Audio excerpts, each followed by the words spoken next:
Tech Sounds presenta Con su permiso.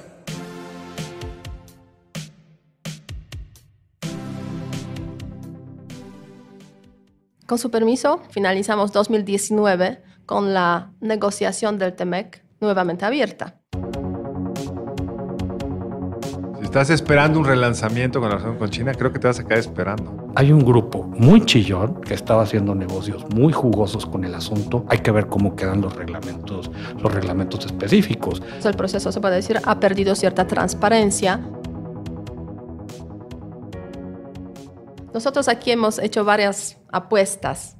¿Cómo va a acabar este año en el contexto del Tratado de Libre Comercio México, Estados Unidos y Canadá? Alejandro, que no nos acompaña hoy en día, pues dijo que lo vamos a tener quizás el año próximo y nosotros compartimos en gran mayoría esta opinión, pero Carlos aquí obviamente nos dijo que quizás no necesariamente el TEMEC lo vamos a ver en el futuro cercano.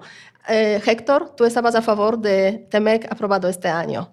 Pero yo creo que el contexto está cambiando bastante y estamos con una renegociación bastante inquietante, aunque pues la Cancillería y varias fuerzas, varias instituciones están intentando transmitirles la idea de que pues estamos en la parte realmente muy final. Pero de hecho estamos con la negociación reabierta. ¿Qué pasará? La verdad es que no sé, lo increíble es que ayer se reunieron los senadores para que les contaran qué tipo de cosas nuevas tendrían que aceptar. No queda muy claro con las notas periodísticas de qué hablaron. Lo manejó muy bien el gobierno, como estas son las cosas que no vamos a aceptar, pero no nos dijo que sí aceptaron. Y no es tan usual que cerrada una negociación se reabra desde el punto de vista formal, es decir, se le pide al Senado que ya había ratificado el TEMEC que lo vuelva a considerar. Cuando se negoció el Telecán en su primera versión, hubo unas cartas paralelas que permitieron solventar la negociación, que tenía un cierto valor, pero no se reanudó la negociación. Entonces sí creo que estábamos ante un gobierno, el mexicano, que le captó su adversario, su socio, que trae mucha prisa, porque el secretario de Hacienda nos dijo que todas las perspectivas económicas del año entrante partían de que se aprobaba el TEMEC y ahora pues tienen que hacer lo posible para que se apruebe en tiempos muy cortos, porque el año está acabando. Sí, efectivamente el año está acabando. Además, ya hemos visto, digamos, el Tratado de Libre Comercio, o sea, el que tenemos vigente hoy en día, que tuvo también sus dificultades a la hora de la ratificación. En la época de Clinton hubo por ahí, pues, ciertas líneas adicionales, pero es cierto que aquí en el contexto de este nuevo tratado, pues ya se ratificó en el Senado mexicano, lo cual pues es muy sorprendente y ahora habría que tener un adendum y varias cosas más porque también está Canadá por ahí en el juego y la verdad es que no hemos escuchado nada sobre Canadá. Es correcto. No, pareciera como si esto no incluyera a Canadá, pero obviamente pues Canadá está metido en esto. Si se reabriera la negociación de manera formal, ¿incluye esto a Canadá? ¿Canadá vuelve a abrir? Sí, en sentido estricto sí, pero lo que pasa es que el tema central es cómo se va a supervisar en México que se está cumpliendo con los acuerdos laborales. Sí. Y Canadá y Estados Unidos supongo que están en el mismo sentido. El otro tema que parece que está ahí es el de cambio en las reglas de origen, donde se precisa cuál es el contenido nacional en el acero de los autos elaborados en Norteamérica y no sé cuál sea la posición de Canadá. Entiendo que el aluminio, México dijo no va a entrar y entiendo que México dijo también que no habrá paneles, no habrá inspectores que vengan a ver si estamos cumpliendo con nuestras propias leyes laborales. Pero si se abre el mercado automotriz, sí tienes Canadá, que volver a meter yo a creo Canadá. que Canadá tendría que estar de acuerdo. Y entonces ahí, ¿dónde quedó la discusión? Sí, o sea, yo creo que en ese contexto sí hay pues bastante propensión del nuevo gobierno canadiense, pues que es la continuidad del anterior en cuanto, digamos, a esas leyes laborales. O sea, yo creo que no habría problema en ese sentido. Lo del acero no sabemos. Pero lo del acero sí efectivamente es un tema y además los Estados Unidos mencionaron también el tema del aluminio, que aquí México claramente dijo que es una de las líneas rojas que aquí no vamos a ceder. Pero sí aparecen varios puntos, yo diría problemáticos, y quizás de lo más problemático, además de las reglas de origen, pues es el tema laboral. O sea, cómo inspeccionar, cómo asegurarse de que realmente en México se cumplan pues lo que se va a establecer en este adendum, este nuevo tratado, porque obviamente los inspectores, obviamente es atentado a la soberanía nacional, entonces el tema de establecimiento de los paneles que serían como para, digamos, solucionar eventualmente los quizá problemas. precisar ahí. Sí hay unos inspectores que aceptamos en el Telecán, que es la visita para cerciorarse que las reglas de origen en materia automotriz se están cumpliendo adecuadamente. Ahí sí lo aceptamos, pero es un tema más técnico. Lo que es muy difícil aceptar es un tema más interpretativo. Es decir, hasta qué punto una ley se cumple, pues eso es algo que determinan los jueces y únicamente los jueces. No puede ser no hay como un peritaje. Exactamente, no es un peritaje técnico, exactamente. Ahora, para mí me parece bien interesante este proceso, es que primero se está haciendo en México de una forma muy inusual, que es el subsecretario de América del Norte en la Cancillería es el que lleva la negociación. Tradicionalmente, todo lo que tenía que ver con la negociación comercial se hacía desde la Subsecretaría de Negociaciones Comerciales, ha cambiado su nombre, al interior de la Secretaría de Economía, que tenía como todo el aparato técnico, porque aquí no es solo un tema político, sino es cuáles son las repercusiones de esto. Y parecería que Economía ha quedado pues un poco fuera de la jugada, porque esto se lleva desde la Secretaría de Relaciones Exteriores en una subsecretaría que no tiene todas las capacidades técnicas que México fue desarrollando a lo largo de 30 años de negociar tratados de libre comercio. Ahora, el subsecretario es un experto en el tema de las grandes autoridades en el mundo. Pero necesitas densidad abajo. Sí, normalmente se necesita un apoyo técnico, digamos, sustancial. Él no puede hacer los cálculos. Digamos, él entiende lo general muy bien, pero no creo que se siente en las noches a calcular cuál es el efecto del arancel. Bueno, no queda claro muchos equipos cuál fue la recomposición en este gobierno. Entonces, a lo mejor tendrías economistas en relaciones exteriores y... Entiendo que no, que el grueso de la gente simplemente se fue. Pero desde el punto de vista político genera muchas otras complicaciones, porque lo que también parecería que está sucediendo es que el famoso cuarto de junto, que recordemos que son los empresarios que se sientan a un lado para ellos poder retroalimentar cuál es el impacto para cada uno de sus sectores de lo que está acordando. Las quejas que hoy traen la prensa es que pues, no están muy enterados de lo que está sucediendo. Y el articulador natural con los empresarios siempre había sido la Secretaría de Economía. Entonces parece que cuando le mueves al diseño institucional, al diseño organizacional, pues tiene impactos en cómo... Sí, se pueden perder varios elementos y de hecho pues el proceso, se puede decir, ha perdido cierta transparencia que sí ha tenido en las etapas anteriores. O sea, y por el otro lado, en Estados Unidos es bien interesante el proceso porque el encargado de la negociación, el señor Lighthizer, está negociando con los demócratas. Al mismo tiempo en que los demócratas quieren correr al presidente Trump, ellos están negociando puntualmente cuáles serían los cambios en la redacción de la ley que permitiría a la líder de la Cámara de Diputados, la señora Pelosi, llevar al Pleno la propuesta de aprobación, la ratificación del tratado. Entonces estamos ante un juego muy, muy extraño. Sí, y con muchas cosas no definidas. Por ejemplo, del lado del empresariado mexicano, Consejo Mexicano de Negocios y Consejo Coordinador Empresarial están negociando algunas cosas directamente en Estados Unidos. Creo que esa parte ya fue rebasada, que es lo que se hizo originalmente. Habría que preguntarle porque es bien poco transparente. Pero aparentemente ya es una cosa donde el señor Lighthizer y los demócratas luego le traen al señor Ebrard y al señor Seade qué es lo que pidieron. En fin, gran opacidad, de enorme importancia para el país por muchas razones, no solo porque permitiría anclar un poco la incertidumbre que hay en torno a la economía mexicana, sino en el sector más dinámico de la economía mexicana, que ha sido el exportador, en particular el manufacturero y más específicamente el automotriz. Pues esto sí puede tener implicaciones muy serias, porque si el aluminio tiene que ser producido en América del Norte, pues entiendo que muchos proyectos en automotriz mexicanos pierden viabilidad, básicamente, competitividad. Viabilidad, incluso la competitividad mundial que requiere, porque el diseño del sector automotriz mexicano es sí depender del mercado de Norteamérica, pero ser esto una plataforma para todo el mundo. O sea, vivimos una paradoja en la cual pues ahora resulta que el gobierno del presidente Trump es aliado de México en la lucha por el TEMEC contra los demócratas o para convencer a los demócratas, ¿no? Lo hemos visto durante este año. Pero mi pregunta es la siguiente, o sea, ¿ustedes creen que realmente la aprobación del TEMEC va a contribuir a revivir a la economía mexicana? Mira, revivir implicaría que está muerta.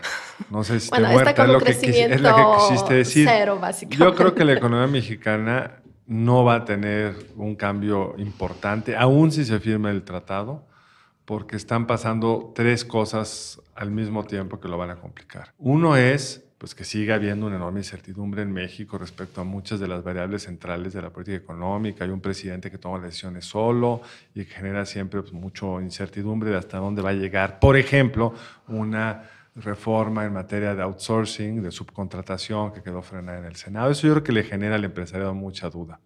Segundo, si ve uno la producción manufacturera mundial, va de bajada. Es decir, va de bajada. Alemania tuvo su peor caída en manufactura desde el 2009, como que hay un ciclo recesivo en la manufactura que viene, entre otros muchos factores, pero muy condicionado por los pleitos comerciales entre China y Estados Unidos, y entonces pues, eso dificulta mucho que la manufactura mexicana impulse al resto de la economía. Además, te interrumpo un momento. China anunció recientemente que el gobierno chino va a comprar solamente el equipo de computadoras de China. O sea, eso también va a ser un factor importante. Pues todo eso hace muy incierto el mundo manufacturero. Y tercero, aunque la economía de Estados Unidos se ha sostenido espectacularmente para lo que los pronósticos traían, pues sigue habiendo el análisis de los economistas más serios siguen pensando que va a entrar una fase de desaceleración pues, en algún momento y la economía mexicana pues, está muy vinculada a la economía de Estados Unidos. Ahora, ¿que sería peor no tener el TEMEC? Sin duda, sí. Porque entonces te abre todavía una mayor incertidumbre. Pero que sea una varita mágica, en tus palabras, que va a revivir la economía mexicana, no lo creo. Fíjate que yo traigo otra visión para el 2020. Bueno, me imaginaba. Sí, o sea, a ver, lo bueno es que queda grabada y luego hasta le podemos poner un poco de dinero. Por supuesto, una buena botellita de vino. A ver, yo creo que el TEMEC sí traería mucha certidumbre. Ahora, tú hablabas de paradojas. Toda esta historia del aluminio, yo creo que no deja de ser un tablero muy raro donde, sobre todo para cierta ala más proteccionista del empresariado mexicano, pues ahora resulta que nuestra política industrial se hace desde Washington. Habría muchas empresas que ganan, mexicanas también. En acero sí, por eso lo aceptan. En aluminio hay muy poquitas. ¿Sí? No, claro, pero sí tenemos aluminio y incluso no habría que ver cómo quedan las reglas específicas de qué puedes importar, qué no, qué tanto tienes que procesar aquí, no, pero nos sorprendería que yo creo que alguien está con una sonrisa por ahí. Hay más yo no sé. Entonces, dices, primera parte, TEMEC, yo creo que en este contexto, una de las ironías es que los cambios estructurales no serían muchos, pero en términos de señalización, yo creo que sí vendría a apaciguar, a traer certidumbre. Más aún, hay buenas razones para pensar que el 2020 puede tener un rebote técnico por el lado de la demanda agregada. De nuevo, no es estructural, pero... A ver, pero numeritos, ¿cuánto va a crecer la economía el año entrante? Para poder poner nuestra botella de vino en el centro. Yo creo que sin mucho problema 1.6, 1.7. Ese es tu optimismo. Bueno, si ese es tu rango de optimismo, puedo estar de acuerdo. No, claro. O sea, el gobierno trae 2. Sí, y se quedaría abajo. Y traía un 2 pensando que la economía en este año iba a crecer 0.8. O sea, eso era sobre una base más grandota de la que vamos a cerrar. Con todo y que sí se está acelerando el final. Ahora, a lo mejor la cuestión estructural no cambia, pero sí hay mucho dinero retenido en el sector privado, en el sector público, que con un consumo más o menos dinámico te da para salir del bache. Y al menos quitarnos esta idea de no estamos creciendo. Es una tasa muy baja todavía, o sea, y no es de, esto es de fiesta. Pero, de nuevo, el efecto comparación es con 2019, entonces fácilmente puedes construir una narrativa de ya salimos del bache, las cosas se van a poner mejor. Y yo no creo que incluso cosas como el outsourcing necesariamente se vean mal. Hay un grupo muy chillón que estaba haciendo negocios muy jugosos con el asunto Hay que ver cómo quedan los reglamentos específicos.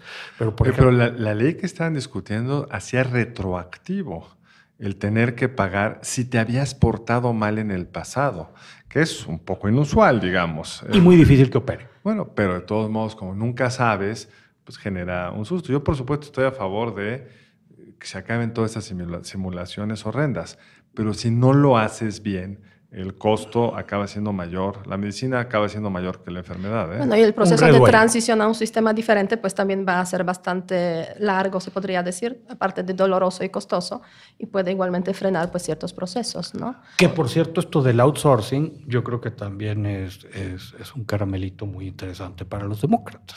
Pero bueno, yo creo Es que parte de- pues ojalá se apruebe, se ratifique el TEMEC el año próximo, porque sería una señal positiva sin ninguna duda.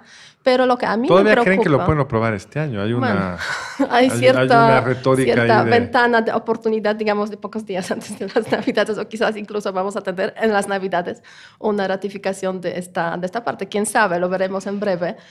Pero yo creo que en este debate sobre TEMEC, que es súper importante a mi modo de ver, o sea, para todos es súper importante, pues se está perdiendo una pieza muy importante también, que es la siguiente. Estamos viendo, el gobierno mexicano sigue viendo hacia los Estados Unidos, hacia América del Norte, y no hay nada de diversificación. Eso lo platicamos en un programa. Ese es el sueño desde Echeverría, que hay diversificarse.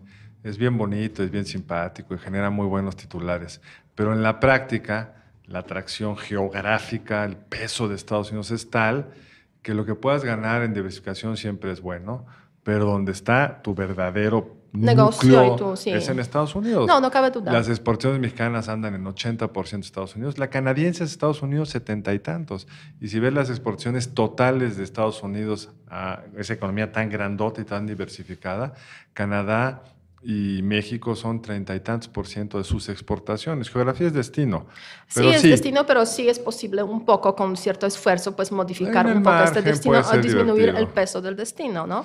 Puede ayudar. No sé, pues, o sea, te sale muy caro. O sea, y Sí, Polonia, pero- ¿cuánto depende de Alemania, Polonia? Tenemos como 40%. Imagínate. Sí, 40%. Y son economías más Sí. parecidas en tamaño que México y Sí, Estados sí, Unidos. pero digamos, o sea, obviamente ese gobierno se puede decir ya se rindió en ese sentido y llegó a la conclusión de que pues nos centramos solamente en la región, quiere decir los Estados Unidos, América del Sur, Beata, América pero Central. no Ya. será un sano pragmatismo. O sea, porque la palabra rindió de verdad. O sea, yo creo que puedes aventar retórica y traerte a Evo y decir, mira, y estamos pensando. No, pero, yo estoy pues, el aquí, negocio ¿sabes? está al norte.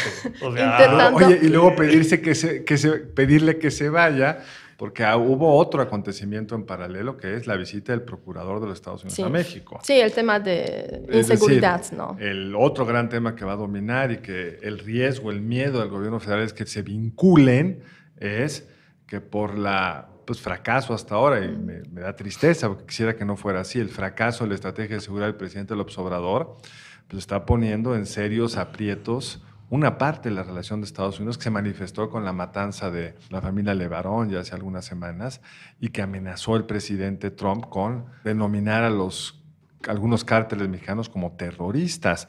Y aparentemente hubo una negociación la semana pasada con la visita del procurador y nos da un cierto espacio.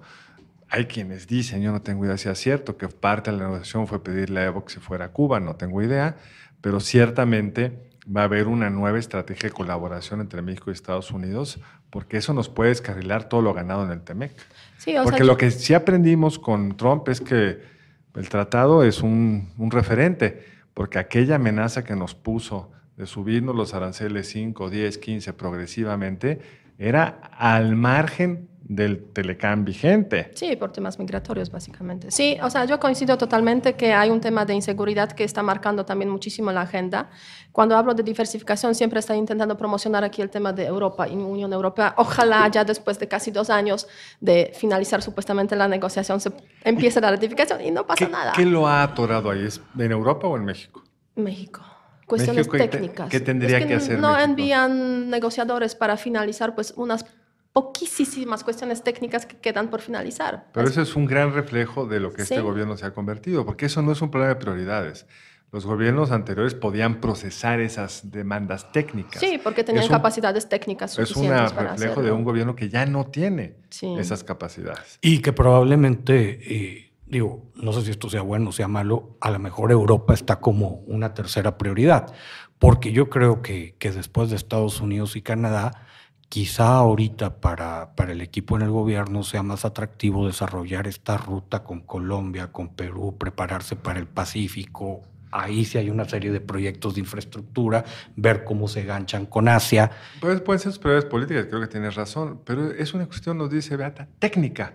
Se tienen que sentar unos señores a definir unas reglas técnicas. Y acordar ciertos detalles. Lo político pequeños, ya estuvo ¿no? resuelto, o sea, un gobierno normal lo puede hacer mientras ejecuta sus prioridades, pero un gobierno que se le fue la gente que sabe hacer esto, pues entonces no hay quien lo haga. Sí, así estamos con ese tema y dominados obviamente por la agenda de los Estados Unidos, que se entiende perfectamente esa posición geográfica, pero al mismo tiempo podríamos pensarse en otros ámbitos, o sea, tampoco pasa gran cosa con China, ¿no? Que es, si hablamos ya del Pacífico, Asia-Pacífico y esa región, pues tampoco es que haya como un gran relanzamiento de las relaciones con China, o un gran relanzamiento con las relaciones con Alianza del Pacífico, etcétera, etcétera, ¿no? Entonces, Para lo de China incluso creo que lo que está pensando una parte del gobierno, se lo escuché a un funcionario hace unos días, es cómo nos montamos dentro de lo que al final quede en la nueva esquema de protección entre China y Estados Unidos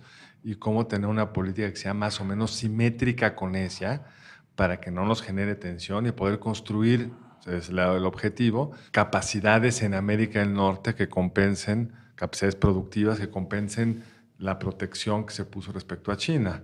Entonces ahí yo no si estás esperando un relanzamiento con la relación con China, creo que te vas a quedar esperando. Sí, a mí tampoco me hace mucho sentido. Quizás sería más interesante ver qué pase con Corea y con Japón, que sí hay algunas inversiones que con esto que menciona Carlos, dependiendo cómo quede la relación de Estados Unidos con China, a lo mejor hay cosas que se pudieran hacer en México en términos comerciales más benéficos y que sí serían inversiones muy atractivas. Sí, eso no cabe duda que pues aquellos, se puede decir, países están a la expectativa porque hay una buena base ya existente aquí en México y sobre todo Japón y Corea del Sur, que le gustaría tener un tratado de libre comercio con México, ¿no?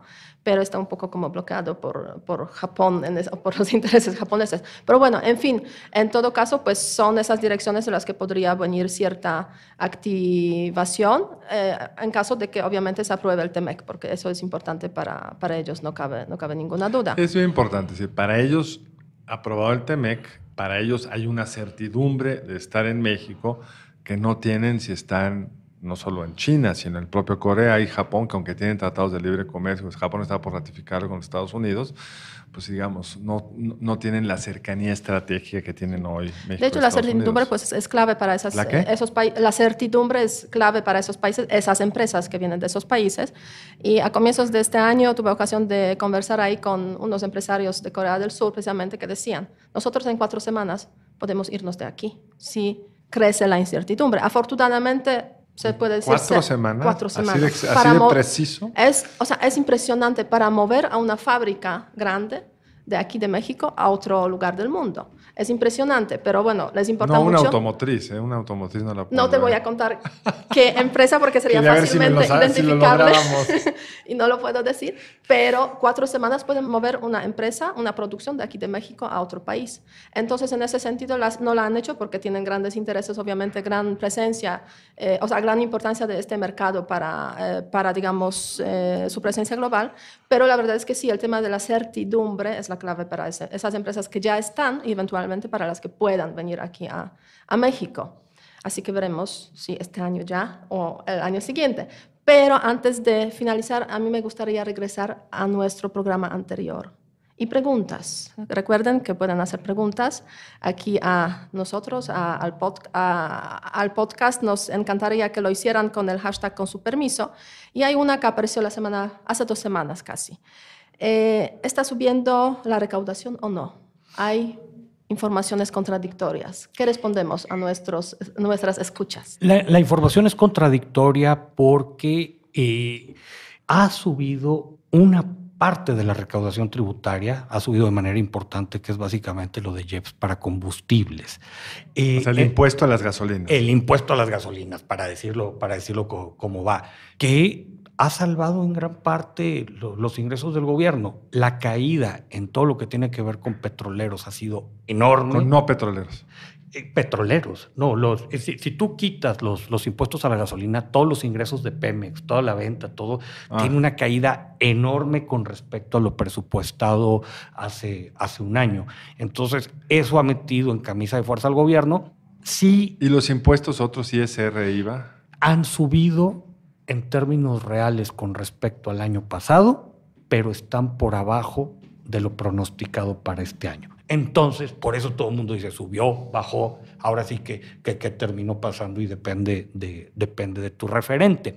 Ahora, el tema es importantísimo porque el gobierno se había negado a meter una reforma fiscal. ¿Se había? ¿Ya viene? No sé, no está claro. Ahorita lo que están diciendo y el presidente de la Comisión de Presupuesto ya lo dijo en público es, si los ingresos del gobierno no brincan en los primeros 4 meses del año, la reforma fiscal se adelanta un año. Otra botella. El presidente López Obrador no va a meter una reforma fiscal de verdad, o sea, que tenga cambio importante en los impuestos existentes antes de la elección intermedia. Yo pensaría lo mismo. Yo pensaría lo mismo y todo. Mi único asegún es, si se proyecta que para finales del 2020 no va a haber fondos de estabilización, esperemos que no ocurra. Pero si se proyecta que no va a haber fondos de estabilización, te queda una de dos. O llegas al 2021 con una reforma fiscal o llegas con un recorte brutal. No sé cuál te pegue más electoralmente. Esa es una muy buena pregunta. Con su permiso, finalizamos este podcast, que es el último de este año, deseándoles pues felicidad, mucho optimismo y ojalá no haya reforma fiscal, porque eso nos entristecería a todos. Muchas gracias. Que tengan fiestas muy padres. Muy buenas fiestas hasta el año entrante. Muchas gracias al equipo del Tecnológico de Monterrey y de Tech Sounds. Productor ejecutivo de Tech Sounds, Miguel Mejía. Productora de Con su permiso, Alejandra Molina, y postproducción, Max Pérez. Les invitamos a escuchar el siguiente episodio de Con su permiso y el resto de programas de Tech Sounds en los canales de su preferencia.